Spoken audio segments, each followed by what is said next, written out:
보안을 막론하고 다시 강조하지만 국민의 오해나 우려를 야기한 부분에 대해서는 각자가 좀 무거운 정치적 책임감을 져야 된다는 자세를 지녔으면 좋겠습니다. 검경 수사로 나아가야 된다. 아니면 뭐 의원직을 사퇴해야 된다. 이렇게까지 나가는 것은 현재로서는 좀 너무 나간 게 아닌가 싶고.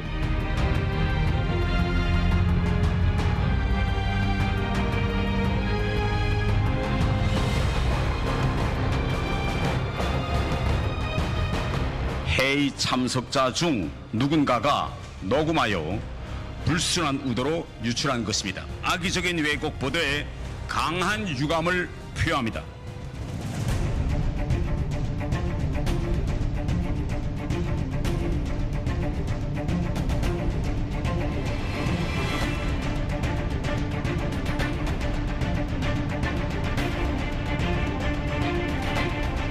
저는 오늘부로 선당후사의 마음으로 민주당을 탈당하기로 결단을 내렸습니다.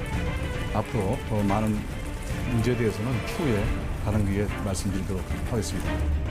선당후사의 정신을 가지고 우리 윤관석 의원과 함께 탈당을 하고 법적 투쟁으로서 진실을 밝혀나가는 데 최선을 다하도록 하겠습니다.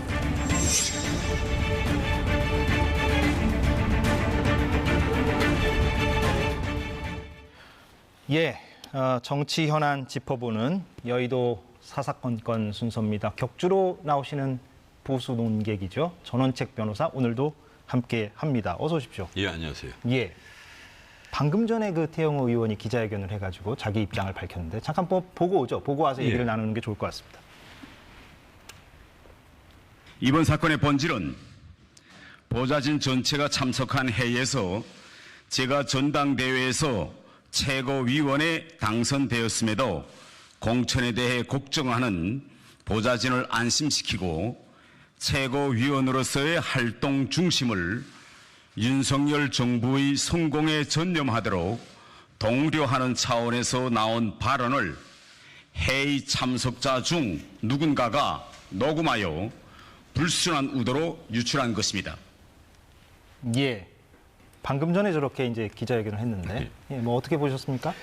이 태영호 의원, 국민의힘에서 탈북자에게 이 지승호 의원이 한 분이 비례대표로 있고, 그리고 이분은 강남갑이라는 비례대표보다 더 좋은 이 자리에 전략 공천한 분이죠. 이 영국에서 외교관 생활을 오래 하셔서 그런지 이제 가만히 보니까 정말 남한 사람 다 된 것 같아요. 정치적 발언하시는 것도 그렇고. 근데 오늘 한 발언은 솔직히 말해서 턱도 아닌 얘기를 합니다. 설득력이 떨어진다. 예, 최고위원 최고위원 자리에 오르고 나서 네. 이진복 정무수석과 만났을 때 무슨 말이 오고 갔느냐, 이제 이런 말이 있어서 본인이 공천에 대해서 어떤 대화도 나누지 않았다. 예. 그러면서 자기는 보좌관 되려고 온갖 얘기를 다 하고, 그걸 또 태영호 의원실은 아주 특이하게도 100% 녹음을 하는 모양이에요. 그리고 그게 어딘가 유출이 됐단 말이에요.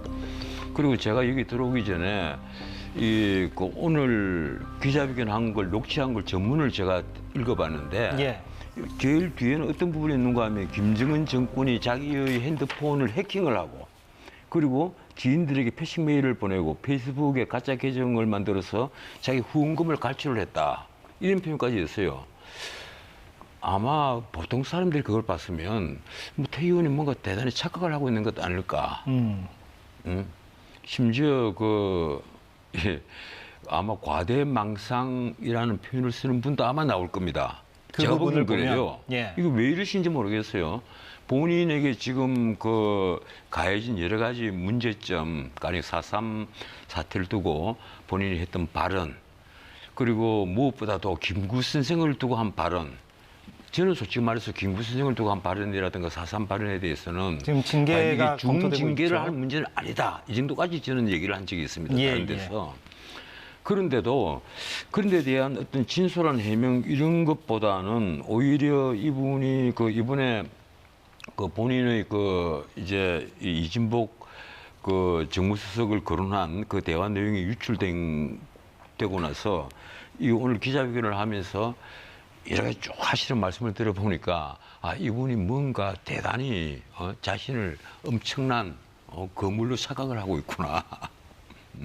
솔직히 말해서 김정은이 뭐하러 태영호의 계좌까지 해킹을 하겠습니까? 근데 제가 태 의원을 예. 변호하려는 건 아닌데 만약에 전 변호사님 말대로 그 전문을 봤을 때 태영호 의원이 그렇게 과대망상적으로 얘기한 부분이 있다면 물론 그 부분에 대해서 태 의원은 동의하지 않겠지만 전 변호사님이 보시기에 예. 그렇다는 거죠. 그런 과대망상적인 부분이 있다면 태 의원 말대로 그 이진복 정무수석과 나눈 대화도 과장되게 부풀려서 내가 보좌진들에게 얘기를 했다라는 말이 역설적으로 설득력을 가질 수도 있는 거 아닌가요? 글쎄, 이 두 번째 방금 하신 말씀은 예. 저기 보좌관들하고 내밀하게 한 얘기잖아요. 예. 내밀하게 얘기를 하면서 쉽게 말하면 다시 자기도 공천을 또 받고 싶은데 이 공천이 늘 머릿속에 있단 말이에요. 보좌진들이 불안해하니까 얘기했다 이런 이러니까 건데. 또 일각에서는 어느 신문에서가 아마 태용호를 파주로 버릴지도 모른다 이런 얘기까지 나왔어요. 예. 그래서 강남갑에는 또 다른 전략 공천이 있을 것이다. 뭐 이런 얘기까지 있었으니까 본인은 이 공천 문제가 늘 머릿속에 있었겠죠. 이러니까 아마 이진복 그 정무수석하고 실제 어느 정도 얘기가 되는지는 모르겠습니다만 이진복도 정무수석 기자들이 그렇게 얘기를 했어요. 태용호 의원이 나한테 전화를 해가지고 내가 과장되게 얘기를 했다. 이렇게 해서 사과를 했다. 그리고 자기는 사과를 받아들였다는 얘기거든요. 예. 그런데 과장되게 얘기했다는 표현은 이진복 정무수석과 한 대화는 있었다는 얘기입니다. 뭐 그렇게 해석할 여지가 있죠. 다만 예. 과장됐을 뿐이라는 예, 얘기거든요. 그렇다면 문제는 그렇습니다. 만에 하나라도 그 대화에서 공천 문제가 거론됐다면요. 이거는 똑 떨어지는 공직선거법 위반이에요. 그리고 공무원이 정치적 중립을 위반한 것이고. 그럼 변호사님 보시기에는 실제 그 발언이 있었을 가능성이 더 높다고 보십니까? 글쎄요. 제가 이진복 정무수석을 솔직히 말해서 잘 모릅니다. 예. 그분을 좀 만나서 대화라도 해봤으면 알겠는데. 근데 어떻든 이게 그 하나만 확실합니다. 역대 모든 대통령실에서 공천에 개입하지 않은 적은 없다. 예. 난 그걸 믿어요. 모든 대통령과 모든 대통령실 참모들은 늘 공천에 개입하고 있었다. 이 미국만 하더라도 뭐 대통령이 직접 그 선거운동에 나서는 것은 당연하게 여겨지지 않습니까? 다만 우리나라는 그 공무원이 정치적 중립을 워낙 중요하게 여기다 보니 그런지는 모르겠는데 대통령이라도 정치적 중립에서 조금만 벗어나면 탄핵 사유가 되어버립니다. 그리고 실제 박근혜 대통령은 이 부분과 관련해서 유죄가 됐죠. 뭐 공천에 직접 관여했다기보다 그 연설문 뭐 써주고 또 그리고 뭐 기타 등등 그 지원을 좀 했다 이래서 징역 2년을 그 부분에는 징역 2년을 선고받았단 말이에요. 예. 이러니까 사실 이 문제가 보통 문제가 아닌 거예요. 굉장히 중요한 문제란 말이에요. 만약에 정무수석이 대통령의 비서인 정무수석이 직접 공천에 관여한다는 말을 했다면 예. 이건 굉장히 중요한 문제예요. 그런데 지금 과정됐다고 하니까 그걸 과정되지 않았다고 밝힐 어떤 그 증거가 없습니다. 예. 그러니까 아마 그냥 넘어갈 거예요. 넘어가겠지만 일단 이런 문제가 생기면 이게 얼렁뚱하고 그냥 갈 문제는 아니에요. 난 이런 문제가 나오면 윤석열 대통령이 최소한 이진복 수석에게 경고를 하는 그런 메시지 정도는 하나 내야 되지 않느냐. 그런데 경고 메시지를 내는 순간 그런 발언이 있었다는 걸 전제가 되기 때문에. 글쎄, 예. 그렇더라도 조심해라. 예. 이런 정도의 그 경고 메시지는 있어야 되지 않느냐. 예. 저는 이런 생각을 합니다. 아무 메시지 없이 넘어간다면 과연 우리 국민들 중에 지금 편이 딱 나뉘어 있잖아요. 안 믿는 사람이 영원히 안 믿어요. 예. 영원히 안 믿는단 말이에요. 누가 지금 이 사과 발언이 있고 그 사과 발언을 양해했다. 그럴 정도 수준이었다. 그럴 정도 수준이 대화했다. 이걸 누가 과연 믿겠느냐는 겁니다. 예. 그러니까 그게 그 믿지 못하는 그 사람들 가운데서는 그 이유가 아무래도 이제 지난 전당대회 때 대통령실이 보여줬던 행동들, 특히 뭐 이진복 정무수석은 본인이 직접 이런저런 얘기들도 많이 했었지 않습니까? 안철수 의원을 상대로도 예. 아무 말도 하지 않으면 아무 일도 일어나지 않는다였나요? 지금 문장이. 예. 지금 그러니까 이제 좀 의심을 사는 상황인데. 지금 앵커께서 말씀을 하셨다시피 예. 제가 지난 전당대회를 전후해서 깜짝 놀란 게 윤석열 대통령실의 비서들 이 참모들, 대통령실에 있는 사람들은 과거 다른 정부보다도 더 유난히 입을 많이 연다. 대통령 비서들은 입이 없어야 되는데, 듣는 귀만 있고 보는 눈만 있어야 되는데 과도하게 말을 한다. 예. 입이 있단 말이에요. 입을 움직이는 거예요.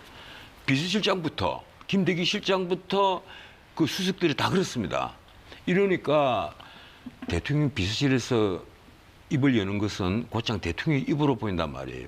이게 문제를 일으키거든요. 그래서 예. 그때도 그 이제 안철수, 나경원 이런 분들은 물론이고 직접 그 선거에 개입하는 듯한 모습을 보였기 때문에 많은 반발을 불러일으켰는데 지금 이분도 역시 마찬가지입니다. 가령 이진복 수석이 태영호 의원과 이 과장됐다고 얘기를 하거나 그 사과를 받아들였다는데 그 과장됐다는 말은 뭔가 얘기는 있었다. 그럼 그 얘기가 무슨 얘기냐? 원래 원문을 보면 그렇습니다. 원문을 보면 한일 관계에 대해서 좀 태영호 당시 좀 좋은 얘기를 해주면 거기 대통령실에 우리가 그렇게 보고를 할 것이고 그렇게 되면 대통령이 당신을 딱 찍어가지고 나중에 공천에도 그냥 통과된다. 이 얘기 아니에요. 쉽게 번역을 하면.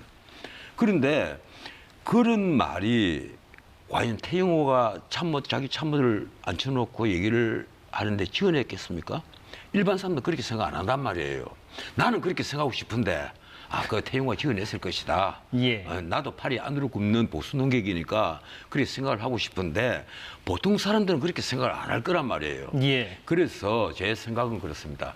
적어도 이런 문제가 이 정도까지 왔으면 대통령께서 그 김대기 실장을 통하든지 아니면 직접 이진복 수석에게 직접 얘기를 한다든지 해서 앞으로 대통령실에서는 입 좀 조심하라.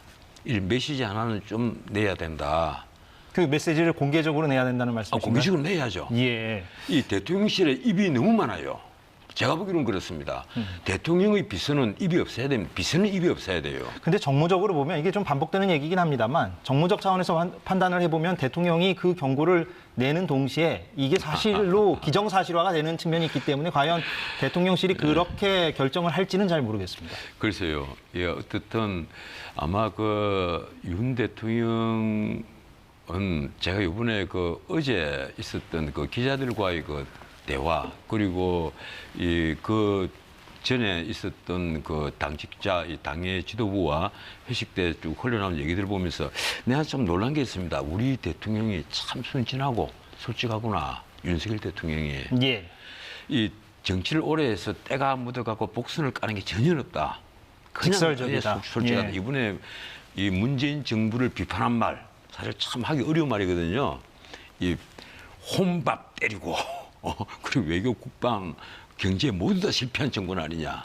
이 얘기가 이 복수의 관계자들부터 흘러나왔다. 이 보도는 이런데 그런 말을 비록 한편인 당직자들 그 다 앉혀놓고 해도 그런 말을 쉽게 할 수 있는 것은요. 사실은 그분이 정치를 아직 전혀 모른다. 굉장히 순수하다. 그리고 또 기자들에게 그런 얘기를 하잖아요. 이 도어 스태핑 하다가 내 한 6개월 안 보니까 어땠느냐. 난 살이 찌더라. 예. 말을 잃어버리거든요. 그래서 보면 아직 윤석열 대통령은 이 정치인으로서 때가 묻었다. 그런 점에 있어서 솔직히 이번에 미국 갔다 오고 나서 저도 상당히 좀 비판적이었습니다. 특히 경제 부분에 의도한 게 없었으니까. 하지만 이번에 쭉 하시는 말씀 있잖아요. 일본 한일 관계를 제대로 돌려놓았고 그 맞춰서 한미 관계도 제대로 돌아왔고 그리고 다시 이제 한일 관계 또 셔틀 외교가 되고 그리고 한미일 공조가 이루어질 것이다. 이 선순환을 한다는 표현을 썼더라고요. 그분이 윤석열 대통령이 선순환이다.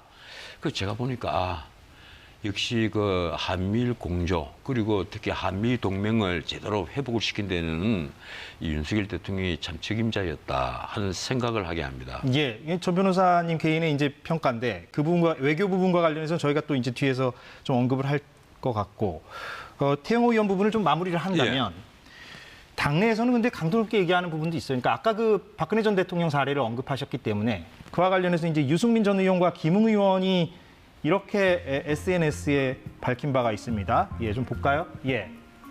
그러니까 유승민 전 의원은 이렇게 얘기했습니다. 그 말씀하신 그 박근혜 전 대통령이 2016년 총선이죠. 예, 그때 당시에도 공천 개입을 해서 그 유죄 판결을 최종적으로 받았죠. 그때 이제 수사 지휘를 윤석열 대통령이 했던 거 아니냐. 수사 필요성을 언급을 했고 김웅 의원도 이 녹취록이 사실이라면 이진복 수석이 중대 범죄를 저지른 것이다. 그게 아니라면 태영호 의원이 책임지고 의원직을 사퇴해야 한다. 이렇게 강도 높게 당내에서도 비판의 목소리가 나오고 있습니다. 그래서 뭐 수사로까지 이제 갈지는 좀 모르겠습니다만 지금요. 뭐 어떻게 보십니까? 지금 우리 국민의힘도 이 민주당 못지않게 원심력이 굉장히 강해지가 있어요. 이 민주당은 가령 그 이재명 대표의 그 사법 리스크, 거기다 이번에 송영길 전 대표의 사법 리스크까지 같이 보태져서 뭐 원심력이 강해졌다. 예. 그런데 국민의힘은 그 왜 원심력이 강해졌을까? 제가 보기에는 그 유승민, 뭐 김웅 이런 그 비주류의 문제만이 아닙니다. 이준석까지 포함해서 비주류의 문제만이 아닌 게 내가 보기에는 지금 당 지도부가 좀 더 이게 편 가리기 없이 넓은 소통을 좀 했으면 좋겠어요. 소통이 얼마나 없으면 이렇게 무슨 문제만 생기면 그냥 너 죽고 나 죽자는 식으로 칼 물고 덤비더는지 난 보면 이해를 못합니다. 가령 이런 문제가 있으면 왜 민주당보다도 더 한 발 앞서가지고 이거 중대한 범죄다. 중대한 범죄인지 누가 모릅니까? 하지만 이보다 더 중대한 범죄는 바로 지난 전당대회에서 그 돈 봉투를 돌린 민주당의 송영길 돈 봉투 사건입니다. 예, 그 부분 그런데 이따가 대수는 별로 언급을 하겠습니다. 하지 않으면서 예. 이번에 근데 거기에 대해서 뭐 유승민 전 의원이나 다 비판적인 물론 비판적인 목소리를 내긴 의사는 이번에 됐습니다. 이진복 정무수석과 연관된 이 뭐 에피소드면 에피소드고 이 스캔들이면 스캔들인데 이런 사건이 있자 말자 이게 굉장히 중대한 범죄다. 이거는 마치 당 지도부가 다 물러나야 되는 사건처럼 난리를 치고 있단 말이에요. 난 그래서 이분들이 도대체 다음 총선에 과연 승리를 위해서 함께 힘을 보탤 분들인지 아니면 앞으로 독자 살림을 차릴 원심력에 해당되는 분들인지 난 정말 모르겠어요. 내가 보기에는 딱 그겁니다.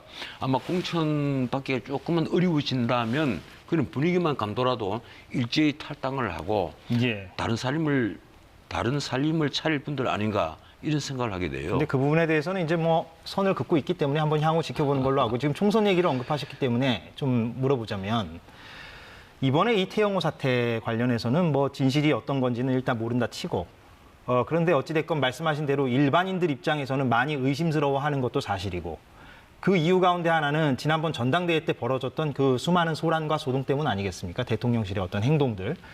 그러면 이런 일련의 어떤 흐름을 본다면 내년 총선을 앞두고 대통령실이 지난번 전당대회처럼 무언가 유무형의 압력과 영향력을 행사해서 총선을 이른바 친윤 체제로 치를 수 있도록 강하게 개입하는 방식. 이거를 대통령실이 보여줄 것이냐 아닐 것이냐. 이 부분에 대해서는 어떻게 좀 전망을 하십니까? 지금 국민의힘에 가령 앞으로 이제 10개월 뒤면 본격적으로 캠페인이 벌어집니다. 총선 캠페인이 벌어지는데 누굴 그 얼굴로 내세우겠습니까? 얼굴이 없어요. 얼굴은 윤석열 대통령밖에 없습니다. 어차피 윤석열 대통령을 내세워서 총선을 치르게 된단 말이에요. 그것과 근데 공천을 어떻게 하느냐는 또 별개의 문제일 수 있어서. 아니 글쎄요. 예. 일단 총선을 누구 얼굴로 치를 것이냐 이 문제거든요. 그런데 지금 현재 그 윤석열 대통령 국정 지지 갤럽은 30% 초반대. 그리고 이 리얼미터는 그 수치를 말하시는 순간 저희는 또 개요를 읊어야 되는 그런 상황이 벌어지긴 합니다. 제작진들은 좀 준비를 해주시고요. 그럼 이렇게 표현을 하겠습니다. 아니 자유롭게 말하십시오. 이미 말씀하셨기 때문에. 지금 40%를 넘기기 힘이 든다는 거예요. 그리고 그게 무슨 말인가 하면 이대로 가면 이대로 윤석열 대통령 얼굴로 다음 총선을 치르게 되면 쉽지 않다. 가령 그 지난번에 전당대회 때 후보들이 무슨 얘기를 했습니까? 내가 당 대표가 되면 170석을 넣겠다. 180석을 넣겠다. 과반수는 뭐 당연한 것처럼 다들 얘기를 했는데 제가 보기로는 현상 유지도 좀 어렵지 않은가 이대로 같으면 그러면 뭔가 지금부터 특단의 조치가 있어야 되는 겁니다. 윤 대통령도 마찬가지고요. 누구 새로운 얼굴이 없단 말이에요. 국민의힘에 새로운 스타가 있다. 뭐 한동훈 장관을 뭐 당장 이 정치판에 끌어들여서 얼굴을 삼겠다. 그게 쉽지가 않습니다. 또 한동훈 장관이 들어와서 그런 얼굴 노릇으로 성공을 한다는 보장도 없고. 근데 이제 새로운 얼굴을 뭐 이른바 수혈하는 것은 뭐 그것대로 필요할 수 있겠으나 이제 대통령실이 이제 얼마나 총선에 개입하느냐 이거는 또 별개의 문제라서. 글쎄요. 뭐 어떻든, 개입이란 표현은 좀 그렇고. 예, 어떻든 그렇습니다. 영향력을 행사한다라고 제가 이제 좀 조정을 한다면. 그럼 예. 이제 윤석열 대통령뿐 아니라 대통령실 그리고 모든 여권의 모든 세력들이 어떤 생각을 하겠어요. 총선을 이기기 위해서는 뭔가 어떻게 움직여야 된단 말이에요. 예. 그러면 자연스럽게 이 힘이 있는 곳에서 생각을 하게 되고 유혹을 받게 됩니다. 자, 움직이자. 어떻게 하자. 자꾸 이렇게 된단 말이에요. 이 사람도 그렇게 해서 끌어넣게 될 것이고 아마 정치 지형이 좀 바뀌겠죠. 정계 개편이라고 사람들은 그렇게 얘기를 하는데 정치 지형은 조금 바뀔 수밖에 없습니다. 어차피 여권이 새롭게 개편될 수밖에 없다. 저는 그렇게 봐요. 예. 그럼 아까 말씀하신 대로 이른바 비주류가 탈당을 해서 새로운 신당을 창당하는 방향으로 갈 수밖에 없을 것이다. 그럴 수밖에 없겠죠. 공천을 못 받은 다음에. 이대로만 쭉 가면 예. 패배가 눈앞에 보이는데 그리고요, 이번에 만약에 패배가 되면 남은 3년 있잖아요. 윤석열 대통령이 남은 3년은 문자 그대로 지옥이 되어버립니다. 그러면 그 지금 변호사님 말씀은 패배가 되지 않기 위해 그러니까 윤석열 정부의 향후 3년의 어떤 그 성공적인 국정 운영을 위해서 지금의 여건을 윤석열 체제로 개편해야 한다라는 말씀인가요? 당이론적으로? 그렇죠. 아니, 그런 유혹을 받게 되죠. 예, 예. 그리고 그 길로 아마 가게 될 거예요. 가지 않으면 예. 망하니까. 그게 이제 옳다고 예. 보시는 거고. 아니 저는 옳다 나쁘다 이런 것보다는 예, 일단 그렇게만 그냥 분석하신다는 말씀이고. 평론 입장에서 얘기를 하자면 알겠습니다. 예, 그 예. 길밖에 길이 안 보인다는 거예요. 지금 현재로서는 그렇습니다. 예, 그러면 변호사님 말씀대로라면 대통령실이 어찌됐건 총선을 앞두고 강하게 어느 한쪽으로 드라이브를 건다라는 전망을 그렇죠. 하시는 거죠. 예, 제가 보기로는요. 예, 예. 아마 윤 대통령이 그럼 매우 큰 소란이 벌어질 것 같긴 합니다. 이 점에 있어서 계속 주변으로부터 여러 얘기를 듣게 될 겁니다. 예, 지금 예. 윤석열 대통령 주변에 이른바 정치에 있어서는 도가 트인 분들이 꽤 많이 있습니다. 한번 생각해 보십시오. 전에 이 국민의힘 자유한국당 시절에 비대위원장이었던 김병준이 있죠. 지금 국민통합위원장 하고 있는 김한길이 있죠. 예. 그리고 야권에 있다가 넘어온 박주선 전 의원이 있죠. 이런 분들은 정치를 할 거면 후원합니다. 어지간한 이 정치 평론한 사람들 몇 사람 보탠 것보다 머릿속에 더 많은 계책이 숨어 있는 분들이란 말이에요. 이런 분들이 옆에 있는데 알겠습니다. 이분들이 그냥 가만히 있을 리가 없죠. 알겠습니다. 무슨 말씀인지 제가 이해를 했습니다. 예, 한번 지켜보죠. 뭐. 예, 민주당 쪽으로 한번 좀 넘어가 보겠습니다. 오늘 민주당의 윤관석, 이성만 의원이 자진 탈당을 했고 그 목소리는 아까 저희가 들어봤고 이와 관련해서 이재명 대표가 어떤 말을 했는지도 잠깐 들어보고 오겠습니다. 본인들이 당을 위해서 결단하신 거니까 그렇게 판단해 주시기 바랍니다. 우리 태영호 의원의 그 녹취 문제는 어떻게 돼갑니까? 명백한 범죄 행위로 보이시던데. 예. 이재명 대표가 요새 저렇게 질문을 받으면 국민의힘 상황은 왜 보도를 안 합니까? 혹은 취재를 안 합니까? 라는 취지의 답변을 하더라고요. 저거를 뭐 비판하는 진영에서는 동문서답식의 답변이다라고 얘기는 하지만 어찌됐건 언론에 대해서 좀 불만족스러운 분위기가 읽히는 것 같습니다. 동문서답 맞죠. 지금 그리고 근수가 다릅니다. 예, 흔히 하는 말로 이 무게감이 다른 사안인데 예. 계속 이 동문서답으로 국민의힘 쪽에 약간의 꼬투리를 잡아갖고 그걸 묻는단 말이에요. 근데 정말 당을 위해서 결단을 할 분은 제가 보기에는 이재명 대표입니다. 그리고 지금 그건 비명계뿐 아니라 친명계 쪽에서도 이미 그런 얘기가 나오거든요.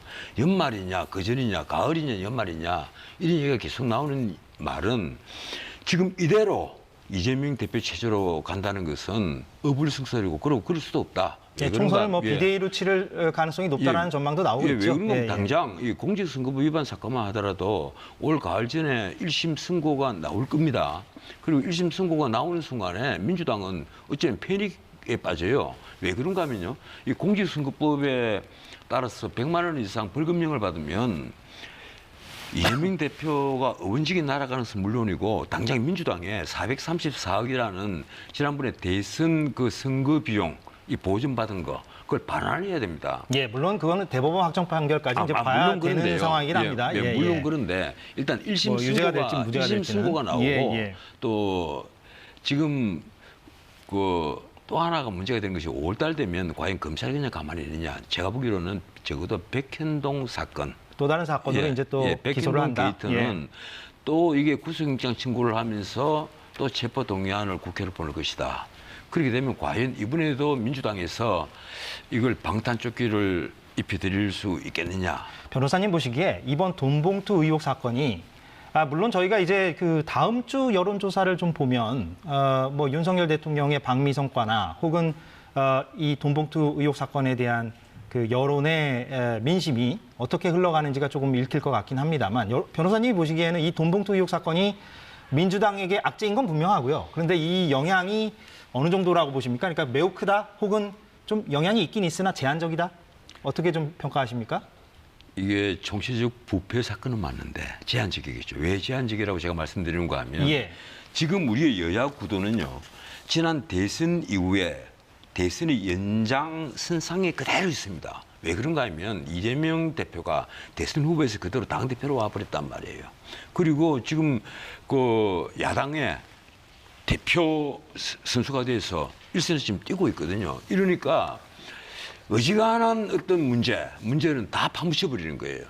그래서 지금 가령 돈봉투 사건이 이 총체적 부패 이미지를 더 씌운다는 것은 분명하지만은 제가 보기로는 그렇습니다. 지금 3대 4에서 이 4에 있는 이 중도 성향을 더 넓혀주는 그 역할은 하겠지만은 가령 이것 때문에 국민의힘 지지가 올라간다든가 반사 효과를 봐서 올라간다라든가 이런 일은 없을 것이고 그리고 민주당의 지지 세력이 급격히 무너진다. 아마 이런 일도 아마 없을 것으로 보입니다.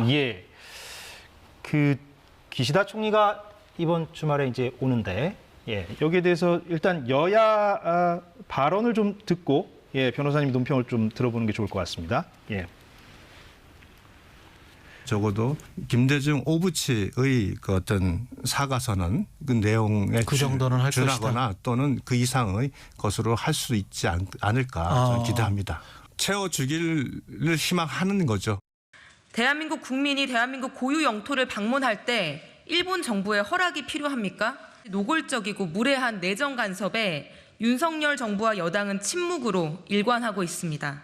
지금이라도 대일 굴종 외교가 오판이었음을 인정하고 그 외교와 관련해서는 지금 뭐 여야 입장이 엇갈리고요. 저거는 뭐 날마다 반복되는 거라서 사실은. 그런데 저런 표현은 정말 지나치죠. 근데 우리가 그 문재인 정권 때 문 대통령이 베이징에 가서 시진핑 앞에서 중국은 큰 봉우리, 우리는 작은 봉우리 이랬을 때도 우리가 굴종이라는 표현은 좀처럼 잘 쓰지 않았습니다. 나중에 우리가 정치적으로 봐서 이게 우리가 중국에 너무 굴신하는 게 아니냐, 굴종하는 게 아니냐라면 우리 좌파들, 특히 민주당 쪽에서는 입에 거품을 물고 공격을 해요. 무슨 이게 굴종이냐, 굴신이냐, 증거가 있느냐 이러는데 지금 이번에는 노골적인 우리가 굴신이라는 식으로 또 얘기를 한단 말이에요. 일본에.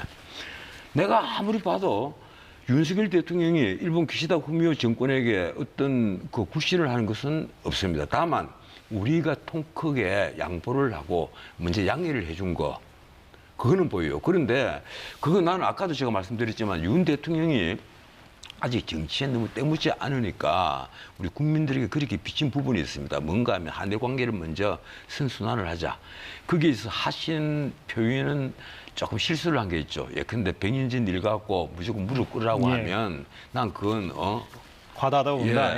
그건 내가 받아들일 수 없다. 이런 표현은 사실은 조금 조심해야 될 표현인데 그런 표현을 한 것은 좀 지나치지만은 그렇다고 해서 그런 걸 갖고 노골적인 어떤 맹종했다 이런 식으로 하는 것은 덮어씌우기입니다. 저는 사실은요 이런 생각을 해요. 내가 이번에 그 젊은 대학생들에게 그런 얘기를 했는데 한일 관계가 개선이 되면 일본에게 이길까 우리에게 이길까? 누구에게 더 이익이라고 생각하느냐? 둘 다 이익이라고 생각하는 사람은 사실은 제대로 외교 관계를 보낼 수 있는 사람이고 우리가 더 이익이라고 생각하는 사람은 솔직히 좀 지나친 애국자입니다. 근데 사실은요, 저는 어떤 편인가 하면 우리가 좀 더 이익을 보고 있다. 알겠습니다. 변호사님 뭐 개인의 의견을 전제로 저희가 듣는 거니까 보수 논객으로서 어찌됐건 이번 외교 성과에 대해서는 의견이 많이 엇갈리니까 어쨌든 이번 시청자들 그걸 참고로 좀 들으시면 될 것 같습니다. 이번 대통령실에서는 이번 한일 셔틀 외교의 그 성과 새롭게 내야 될 성과를 북핵 그 문제 북핵 대응 문제 그리고 경제 협력이라는데 저는 아마 앞으로 경제 협력에 더 방점이 찍힐 것으로 생각을 합니다. 예, 한번 이번에 결과를 좀 보고 또 2주 뒤에 나오실 때 그 각종 여론조사 결과가 나올 테니까 그걸 가지고 또 저희가 논평의 근거로 삼으면 좋을 것 같습니다. 전원책 변호사였습니다. 고맙습니다. 예, 고맙습니다. 예.